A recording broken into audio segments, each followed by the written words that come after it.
Hello sir, मैं अजय बोल रहा हूं। सर अभी कुछ देर पहले मैं गाड़ी का पीछा कर रहा था। जहां तक मेरा ख्याल है उस गाड़ी में वही कातिल था जिसने शहर में सीनियर सिटीजन का कत्ल किया है। सर मैंने उस पर गोली चलाई और जहां तक मेरा ख्याल है मेरी गोली उससे लगी भी, वो जख्मी हुआ, लेकिन सर वो तो भी मुझे चकमा देकर निकल गया।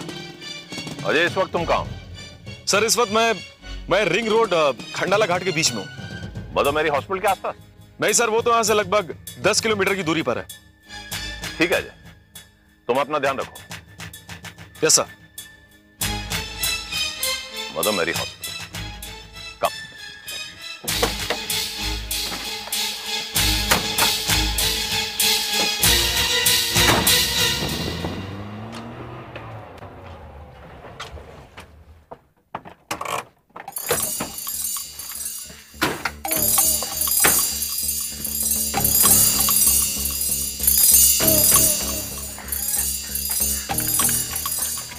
एक्सक्यूज मी, आप कहाँ जा रहे हैं?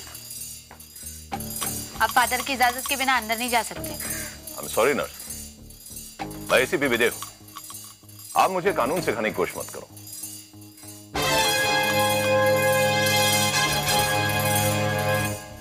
फादर कहाँ है? फादर अपने मरीजों से मिलने गए, बस थोड़ी देर में आते ही होंगे। एसीपी विजय, आप विदाउट परमिशन यहां आ गए। यह हॉस्पिटल है, कोई पब्लिक पार्क नहीं। फादर मैं क्या कर रहा हूं क्या नहीं कर रहा मैं बड़ी अच्छी तरह जानता हूं। मैं कानून की कदर करता हूं, लेकिन आप भी जो कुछ कर रहे हैं यह मत समझिए कि मुझे पता नहीं। क्या मैं पूछ सकता हूं फादर कि आप किसकी मरहम पट्टी करके आ रहे हैं? एसीपी विजय, मैं आपको पहले भी कह चुका हूं कि यहां 22 साल पुराने ऐसे मरीज हैं जिनके जख्म अब नासूर बन चुके हैं। नासूर नासूर समझते हैं ना आप? नासूर उस जख्म को कहते हैं जो कभी ठीक नहीं होता, कभी भरता नहीं, ब्लीडिंग होती रहती है उसमें से। एक्सक्यूज मी फादर, क्या मैं जान सकता हूं कि आप जो कुछ भी कर रहे हैं कहीं किसी हमदर्दी के तहत किसी मुजरिम को बचाने की कोशिश तो नहीं कर रहे? मुजरिम को बचाने की कोशिश तो आप कर रहे हैं एसीपी साहब। मैं इस इलाके में 30 साल से काम कर रहा हूं और मैं अच्छी तरह जानता हूं कि कल्प्रिट कौन है और किलर कौन। फादर फिर तो आप ये भी बड़ी अच्छी तरह जानते होंगे कि 4 सीनियर सिटीजन्स को मौत के घाट उतारा जा चुका है। एसीपी साहब, आप उन्हें सीनियर सिटीजन इसलिए कह रहे हैं क्योंकि उनकी एज अबव 60 इयर्स थी। वो लोग जो सबूत की कमी से बच गए, कानून ने जिसे बरी कर दिया, वो लोग आज भी इस समाज के, इस सोसाइटी के मुजरिम हैं और गॉड उन्हें कभी भी माफ नहीं कर सकता। ACP Vijay, may god help you to find the culprit.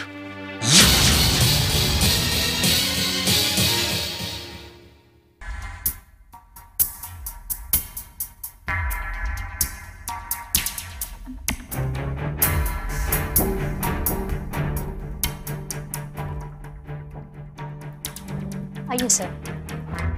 Doctor Ada, Ajay आपको एक ब्लड सैंपल देकर गया। ये सर, वो ब्लड सैंपल तो उन्हें जंगल में मिला था। Very right. मैं एक दूसरा ब्लड सैंपल लेकर आया। मैं जानना चाहता हूं कहीं ये दोनों ब्लड सैंपल एक ही आदमी के तो, और ये रिपोर्ट मुझे जल्द से जल्द। ठीक है सर, मैं आपको जल्दी रिपोर्ट दूंगा। Thank you very much.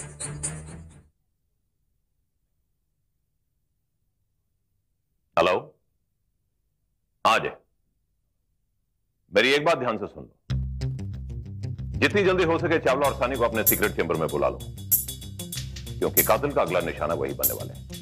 Okay?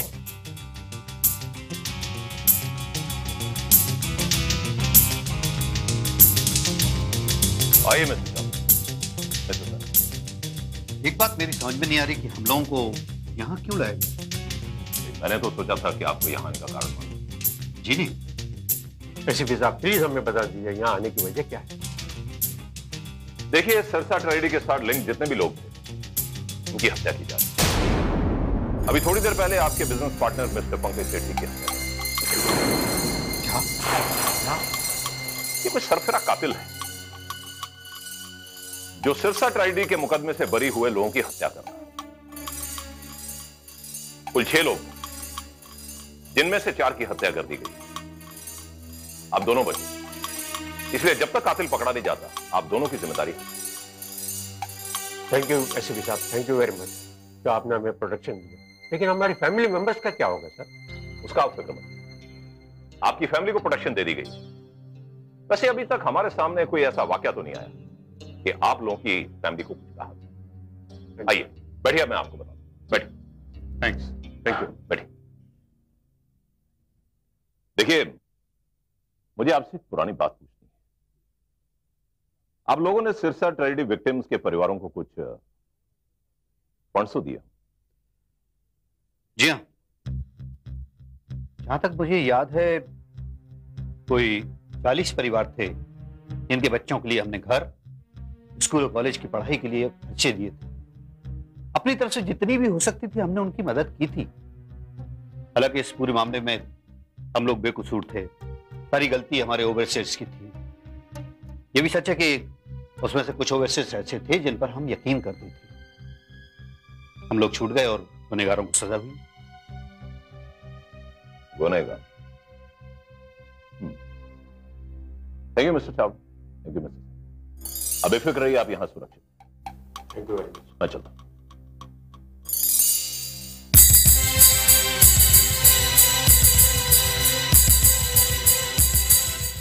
Hello sir, doctor Radha here. हाँ डॉक्टर। सर, वो दोनों ब्लड सैंपल एक ही ब्लड ग्रुप के हैं और वो एक ही आदमी के हैं, और ये ब्लड ग्रुप है O positive. Thank you doctor. Thank you very much.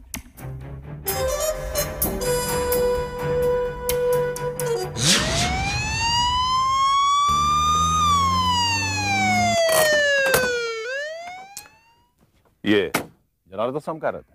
ये सब थोड़ा आगे जाएंगे, सामने ही।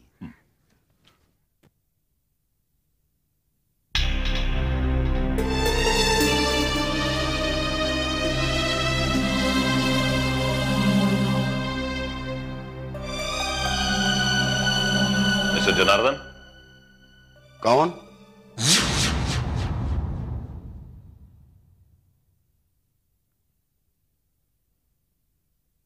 आप ओवरसीयर जनार्दन? ओवरसीयर जनार्दन तो 22 साल पहले मर चुका है। मैं एसीपी विजय। क्या मुझे आप गिरफ्तार करने आए? नहीं मिस्टर जनार्दन, मैं आपसे कोई सवाल पूछने आया। आप मुझसे क्या पूछना चाहते हैं? क्या जानना चाहते हैं? मैं तो अपने उस गुनाह का सजा भुगत चुका हूं जो गुनाह मैंने किया ही नहीं। 10 साल तक मैं जेल में चक्की पीसता रहा। इन 10 साल में मेरी बूढ़ी मां सिसक कर मर गई और मेरी पत्नी टीवी से दम तोड़ दिया। अब मेरी जिंदगी में क्या रह गया? सब कुछ खत्म हो गया। मिस्टर जनार्दन, बहुत अफसोस हुआ ये सब कुछ सुनकर। एक बात बताइए, ये चीफ इंजीनियर माथुर कैसे आदमी थे? वो साला धन का लोभी चांदी का कीड़ा था। अरे पैसे की खातिर तो अपने बाप को बेच देता। वो कमीना खुद तो बच गया, लेकिन मेरी जिंदगी बर्बाद कर दी। एसीपी साहब, ऊपर वाला इंसाफ करता है। जिस इंसान ने उसके गले में रस्सी बांधकर उसे घसीटा था, अगर वो मेरे सामने आ जाए तो अपने हाथों से मैं उसे इनाम दूंगा। मिस्टर जनार्दन, आपने चीफ इंजीनियर माथुर को तो गालियां दे दी, लेकिन आपने कैप्टन रंजीत के बारे में कुछ नहीं कहा, जिसने सारे केस की इंक्वायरी की। एसीपी साहब, रंजीत आर्मी के कोटे से पुलिस में आया था।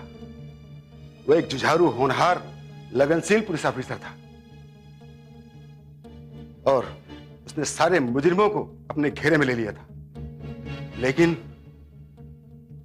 वकीलों का दलाल सक्सेना, उसने बिल्डरों के थैलियों के मुंह खोल दिए थे और सारे झूठी गवाही दिलवाकर हम जैसे बेगुनाहों को सजा दिलवाया।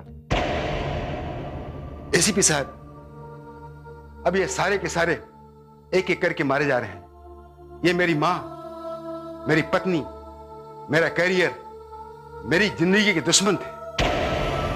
अब जो बच गए हैं उनको सजा मिलेगी, कोई नहीं बचेगा।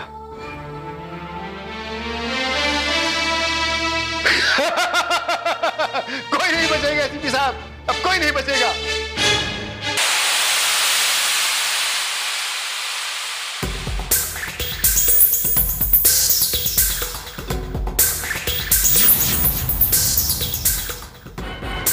सर आपके कहने पर मैंने कैप्टन रंजीत की सारी डिटेल्स इकट्ठा कर ली हैं। हेल्थ ग्राउंड्स पर उन्होंने वक्त से पहले रिटायरमेंट ले ली थी। वेरी गुड इंस्पेक्टर कविता, हमारा हर रास्ता मिशनरी हॉस्पिटल की तरफ जाता है। मैं तुम्हारी दी हुई डिटेल्स पर गौर करूंगा। वैसे हमारा कैप्टन रंजीत से मिलना बहुत जरूरी है, क्योंकि वही हमें असली कातिल की पहचान करवा सकता है। सर हवलदार नायक ने बताया पूना की मॉडल टाउन में कैप्टन रंजीत अपनी बेटी के साथ रहते हैं।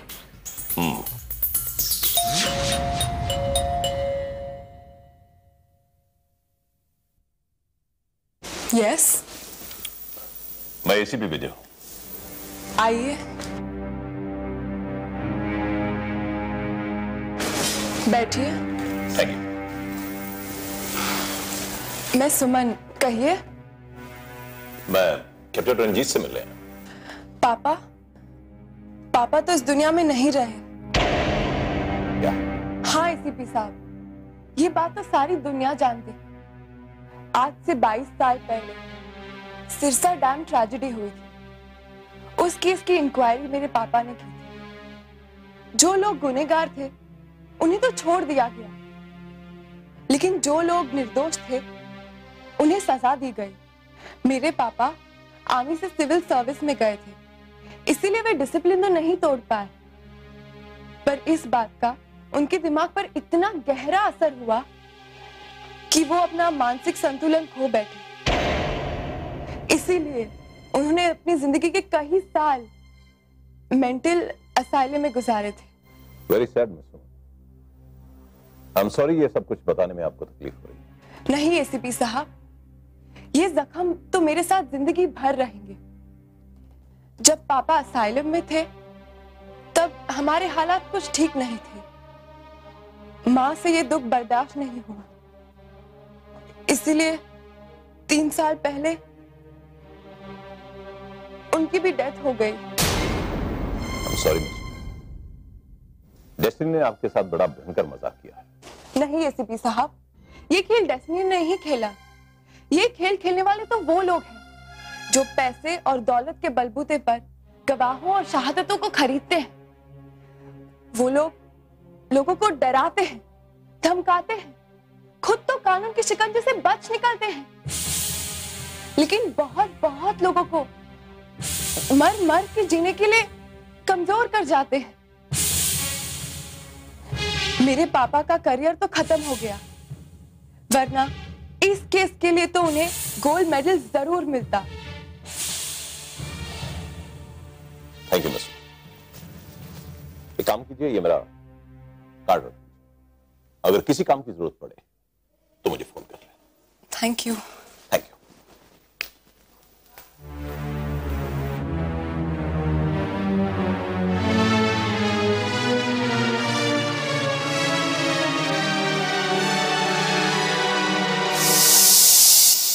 इंस्पेक्टर अजय, इंक्वायरी करने पर पता चला है कि मेंटल असाइलम में से एक रात कुछ पागल भाग निकले। उनमें कैप्टन रंजीत भी शामिल थे। वो पागल उस नदी को एक नाव के जरिए क्रॉस करना चाहते थे। उस रात बाढ़ आई हुई थी, नदी का पानी चढ़ा हुआ था और बहुत सी बारिश हो रही थी। अचानक वो नाव उलट गई। उनमें से कुछ पागल तो बच गए, कुछ बह गए और कुछ मारे गए। लेकिन मैं बड़े दावे के साथ कह सकता हूं कि जो हालत कैप्टन रंजीत की थी उसमें उनको बचाना बड़ा मुश्किल था। I think he is dead. What? Captain Ranjit is dead? हाँ जी, ही इज डेड। अब मुश्किल इस बात की है कि जो आदमी हमें कातिल तक पहुंचाना चाहता था वो ही नहीं रहा, इसलिए हमें कातिल की तलाश वापस करनी पड़ेगी। सर मैंने ये लिस्ट तैयार की है। इसमें सिरसा डैम में मरने वालों के फैमिली मेंबर्स जो जिंदा बचे हैं उनके नाम है। उन मरने वालों में से एक ऐसा आदमी है जिसका रिश्तेदार चैरिटी हॉस्पिटल में है, जिसका नाम प्रदीप नायक है। इंस्पेक्टर कविता, मैं चाहता हूं कि तुम उस हॉस्पिटल के आसपास रहो। Okay sir. सर, हम क्यों ना फादर को यहां बुलाएं और उनसे पूछताछ करें। हो सकता है कि हमें पता चल जाए कि उन्होंने इलाज किसका किया था। नहीं इंस्पेक्टर, जहां तक मैं जानता हूं फादर डैनियल सिरसा ट्रेजेडी कांड के किसी भी गुनाहगार की मदद नहीं कर सकते। सर, फादर का किसी कातिल के साथ रिश्ता हो या ना हो, लेकिन उस कातिल का रिश्ता हॉस्पिटल में किसी न किसी के साथ जरूर है। May be.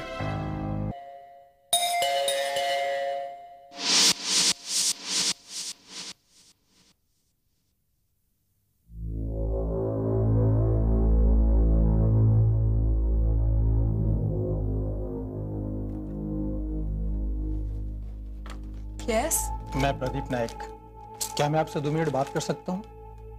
प्लीज कम इन।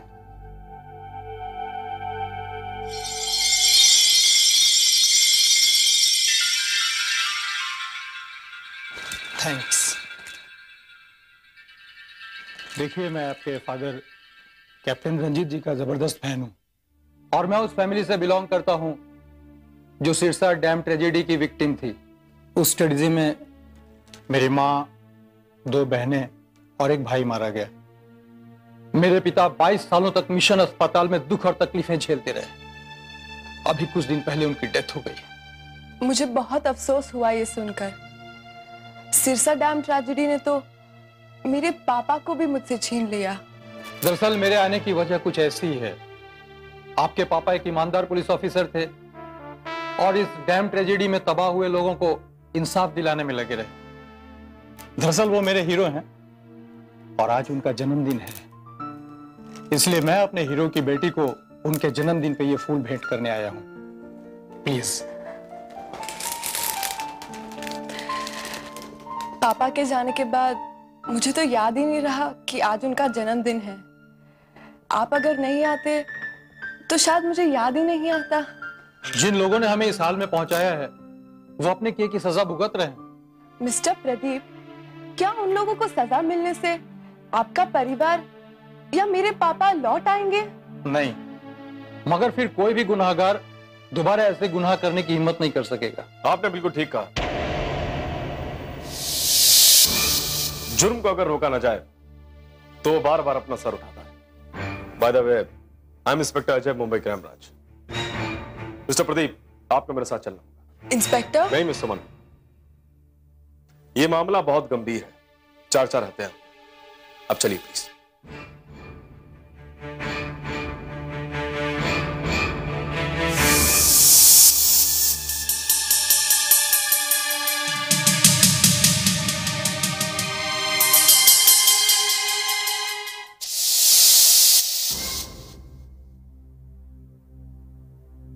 बात बताओ मंदा भाई, क्या तुम उस आदमी को जानती हो जो उस रात तुम्हारे साहब को मिलने आया था? अब क्या बताएं साहब, लंबा सा मजबूत बदन था, उसकी ऊंचाई कुछ 6 फुट तक थी, उससे ज्यादा भी हो सकती है।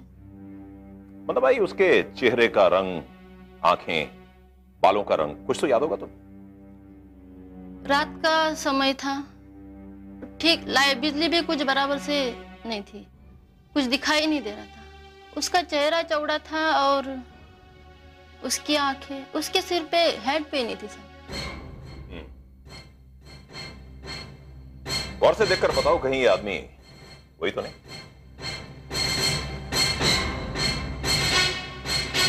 हाँ साहब, यही था वो आदमी।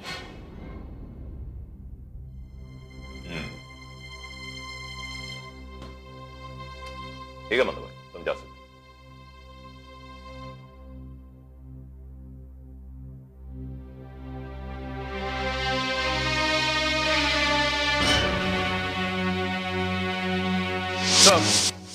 जब मैंने प्रदीप से पूछताछ की तो पता यह चला कि सिरसा डैम ट्रेजेडी में मरने वाले लोगों में उसकी अपनी खुद की फैमिली भी थी। सर, वो कैप्टन रंजीत को अपना हीरो मानता है, क्योंकि कैप्टन रंजीत ही वो आदमी था जिसने सिरसा डैम ट्रेजेडी के जिम्मेदार लोगों को सजा दिलाने की बहुत कोशिश की, लेकिन उसमें से कुछ लोग कानून के हाथों से निकल गए और अब वही एक एक करके मारे जा रहे। कहीं ऐसा तो नहीं सर कि कैप्टन रंजीत ही अपने इस अधूरे काम को? हो सकता है और नहीं भी, लेकिन इस सच्चाई तक पहुंचने के लिए हमें सबूत चाहिए।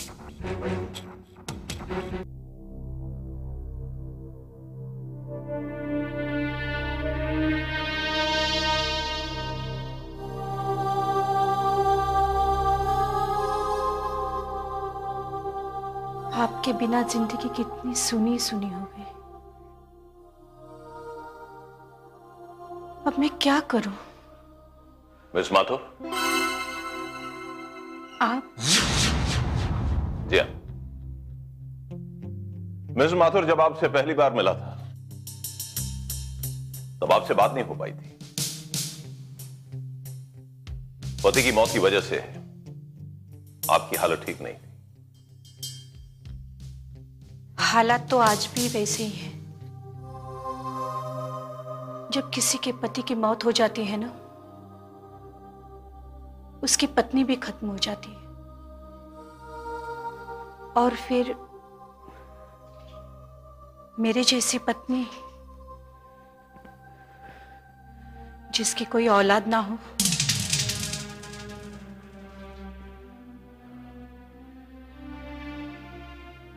मैं हमेशा उनसे कहा करती थी,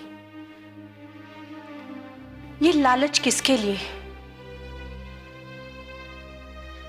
दौलत की लालच ने उनसे ऐसे काम करवाए जिसका नतीजा आपके सामने है। आज उनकी फोटो पर हार चढ़ा है और मैं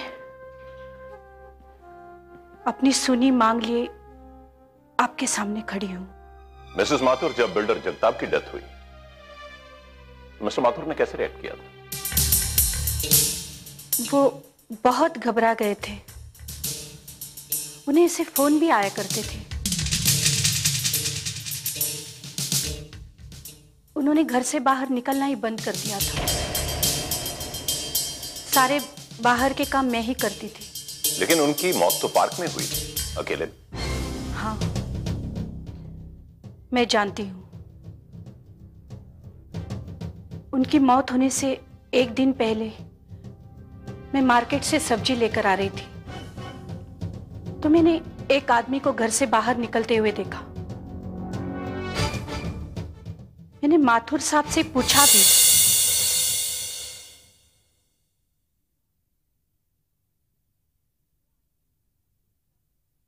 वो आदमी कौन था जो आपसे मिलने आया था?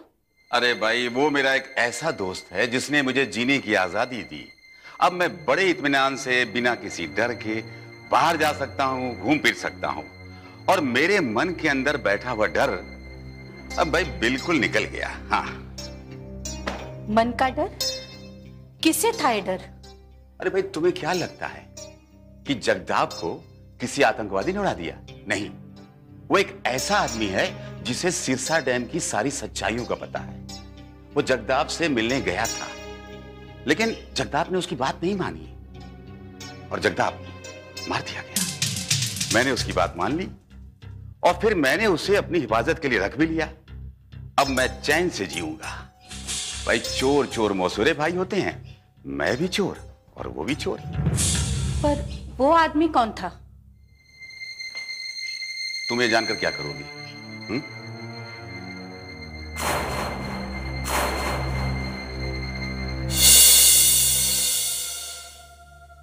उसके बाद वो बेफिक्र हो गए।